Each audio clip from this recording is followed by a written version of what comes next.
Hello everybody and welcome back to another collection video. Item collecting in RuneScape is something I find truly fascinating. Honestly, later in life I'm probably going to become a hoarder or a collector at this rate.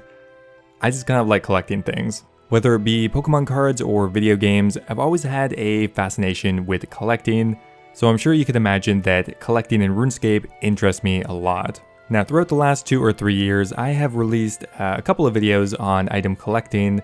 But today's video is going to be a little bit different because for today I worked directly with the 2 major item collecting discords, and I received submissions from some of the biggest item collectors in the game, which means I have images for some of the biggest item collections which may never have been revealed ever before. Anyway guys, I really hope you enjoyed the video. As always, if you do, I really appreciate it if you leave the video a like. Always helps out with YouTube algorithm. Thank you so much, and let's get started. Okay, so why do people collect large quantities of junk items in RuneScape? I think a lot of players think they're crazy. Maybe they are crazy, I don't know. But it sure is interesting and impressive to me. Now the value of any item collection is pretty subjective. It really comes down to just what a random player is willing to pay. It could vary a lot depending on the day, depending on the player, and of course depending on other factors such as the collection size, the rarity of the items, and more. In general, what makes a collection rare comes down to often the buying limit of the item. If there is a very low buying limit on an item, for example, the green party hat has a buying limit of 5. That means collecting a large volume of them is going to be incredibly challenging because one of the easiest and quickest ways to gain items in RuneScape is the Grand Exchange. So for example, a 100,000 stack of Pure Essence, not very impressive, but a 100,000 stack of Christmas crackers is incredibly rare. The other main factors are just the straight up volume of the item. Some items in the game have a very high buying limit, but just truly nobody sells them because they're just obscure or hard to get in the game. And finally here, in general, the higher quantity amount of the collection you have generally seems to bump up the price a bit because it becomes more valuable for collectors. Now with that all out of the way, I want to give a massive shout out to a RuneScape player and collector by the name of Bodie. They were incredibly helpful with connecting me with both of the main collecting Discord, as well as just giving me a load of information and pictures of his own personal collection as well. So thank you very much. Okay, we're starting off strong here with probably one of the biggest collections I've ever seen in the entire game, not only by volume, which is huge, but also possibly by the value as well. Now this player wanted to remain anonymous, which I totally understand, but thank you so much for submitting your collection. It is truly titanic. Now this player has a total item count currently of around 2,750,000,000 individual items.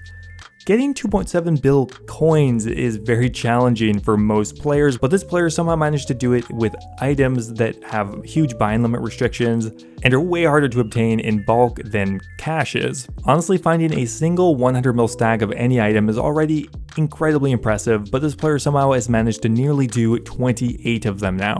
Now let's just start at the top here and work our way down.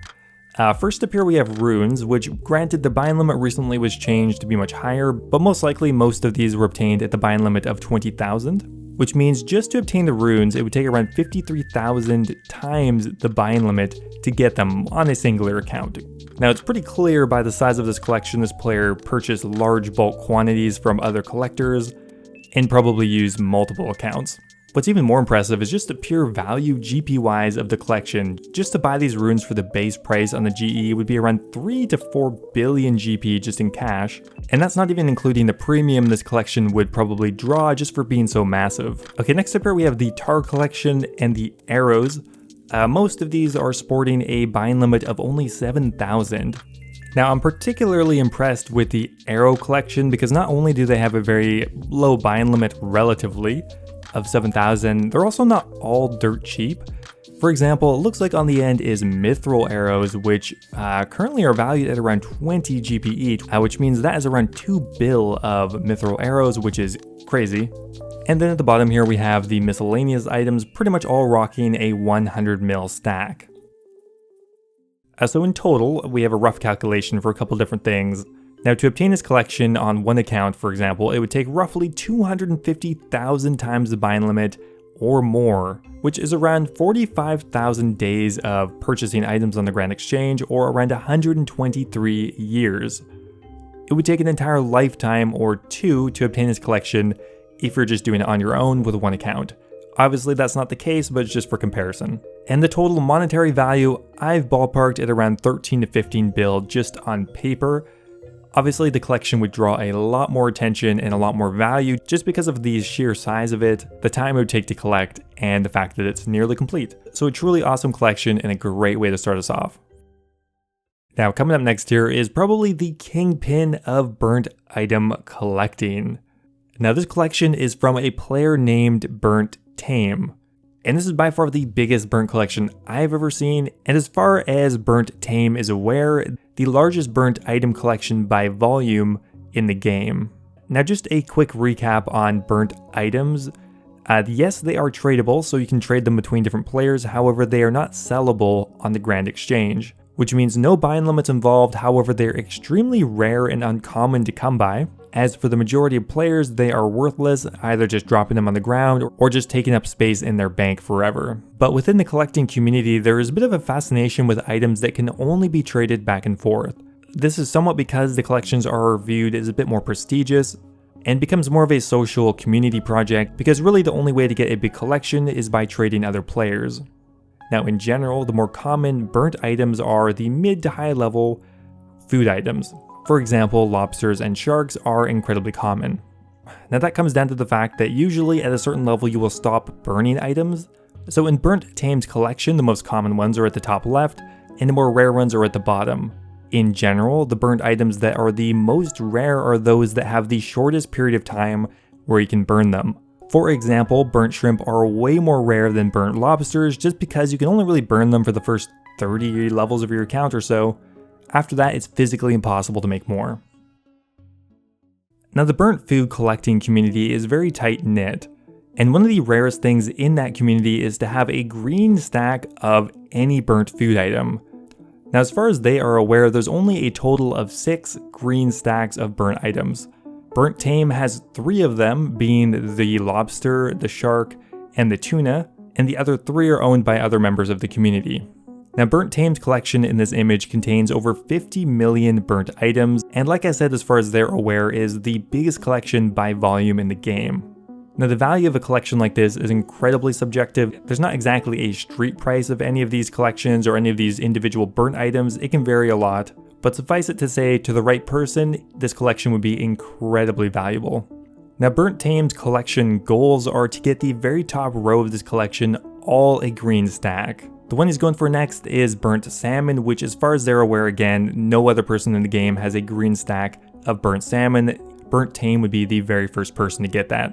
I guess it's kind of like the space race of burnt food collecting in a 2001 point-and-click video game. Pretty cool though, and thanks a lot to BurntTame for the quick interview as well as showing off his extremely impressive collection. Okay, so coming up next here we have another anonymous player. And this is their collection. While the entire thing is very impressive, I want to focus on the bottom 2 items. You know the comparison I made at the beginning that 100,000 Christmas crackers, a lot more rare than 100,000 pure essence? Well, now let's go have a look at it. This player does happen to in fact have a collection of 100,000 or maybe even more Christmas crackers. I'm pretty sure if this was RS3, this player could buy like 10 yachts, but unfortunately, it's old school. But even though it's old school, this collection is still incredibly expensive. 100,000 Christmas crackers would run you probably around a bill, more or less. And not only that, they'd also be extremely slow to obtain. They have a buying limit of 50, which granted is a bit higher than the party hat, but still going to be very slow to get. To get 100,000 party hats, it would take around 2,000 times the buying limit, or around roughly a year of buying time. Now the kebab is kind of interesting.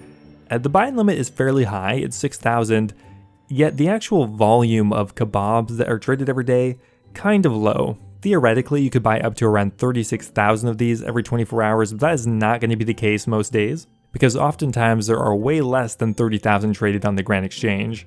So technically on paper this is only around 1,400 times the buying limit, but most likely it took way longer than that. Okay, well, speaking of party hats, we have another Discord user by the name of SugarDadBTW with one of the biggest party hat collections I've seen. Now, party hats are notoriously slow to collect on the Grand Exchange because their buying limit is just so low. For all of the individual party hats, they have a buying limit of 5. which is one of the lowest in the entire game. So having a collection of even 100,000 party hats is incredibly impressive, slow to obtain, and even expensive. Now this player has 150,000 more or less of white party hats, red party hats, yellow party hats, and green party hats. Only one missing is the purple. And around 82,000 of the blue party hat, which is often twice as expensive.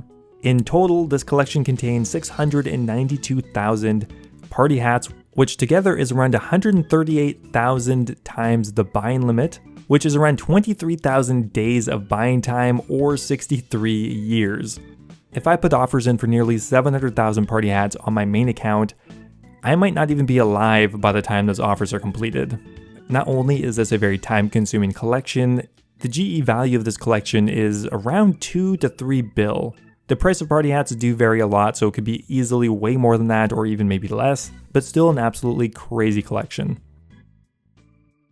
And finally here, I'm going to highlight a collection by a RuneScape user by the name of Joacim, who has a pretty insane collection. Now obviously multiple green stacks of a bunch of different items, but specifically I want to highlight the top left 2 items, that being the beer and the cup of tea. Now assuming that they bought these for a reasonable price of around 40 GP each, that means just the beer and the cup of tea is worth around $1 bill between the 2 of them. Now the buying limits are not bad for these items, but again these just really aren't that popular of an item, and not many are traded every day, so getting a collection of over 10 million of these 2 particular items is incredibly impressive. Anyway guys, that is going to be it for today's video. I received a ton of submissions, so I apologize if you submitted and I didn't get to your image. So I am hoping to do another video in the future. If anyone out there has a really impressive collection they want to submit, anonymously or named, I'd be really interested in looking at it. Either submit it on my Twitter account, via email, or just hop in my Discord and pop it in the video submissions channel. Now before I go here, I want to give a massive thank you to one of my newest subscribers, James Luft, who just subscribed at the Dragon tier of YouTube membership, joining BradSings, TzTokBunny, Revolver Ocelot, and Kush Patel, all at the Dragon tier. That's amazing guys, thank you so much. And also a huge shout out to Luke Kayser, Base Titch, Heathen OSRS, and Double Talk for your continued support. If you guys are looking for an additional way to support the channel, becoming a YouTube member is an awesome way to do so. You can become immortalized in some of my videos, get access to my video release schedule, as well as get a custom role in my Discord channel. Thanks again guys, and I'll see you next time.